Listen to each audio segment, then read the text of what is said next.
Deep in the secluded mountains of southeastern Kentucky, local records from the 1880s show a disturbing and unexplained pattern. Between 1881 and 1889, over 47 travelers vanished along the trail near Devil's Creek.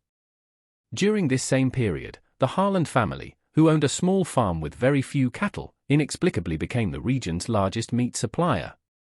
For generations, the community refused to speak about what happened.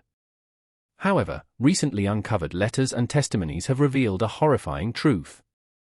Devil's Creek was a natural stopping point for travelers and merchants heading to the new coal camps.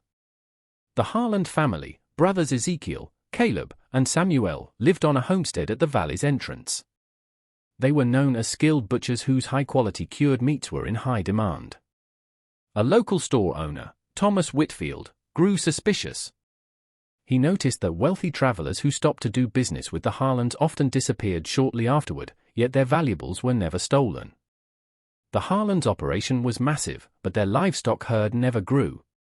They became more secretive, began working at night, and showed a strange indifference to the missing persons searches.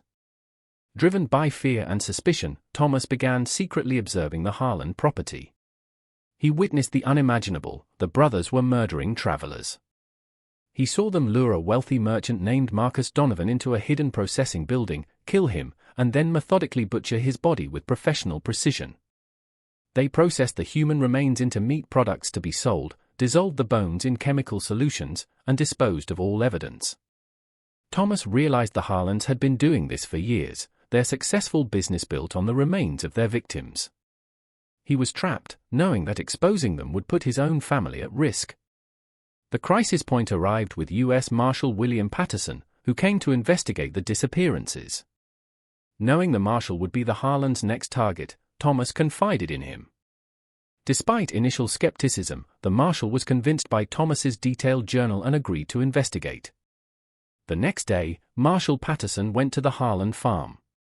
When the brothers tried to lure him into the killing building, he refused and began asking pointed questions. A confrontation erupted. Patterson shot and killed Ezekiel and Samuel. Caleb was captured in the secondary building, surrounded by incontrovertible evidence, human remains, victims' belongings, and detailed records of their crimes. Caleb confessed, estimating they had murdered over 50 people. Their meat products, which included human flesh, had been sold across several counties, creating a widespread scandal. The trial was a sensation, revealing the gruesome details of their operation. The aftermath devastated the community.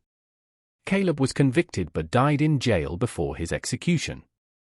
The Harland property was destroyed, and many families, including the Whitfields, moved away.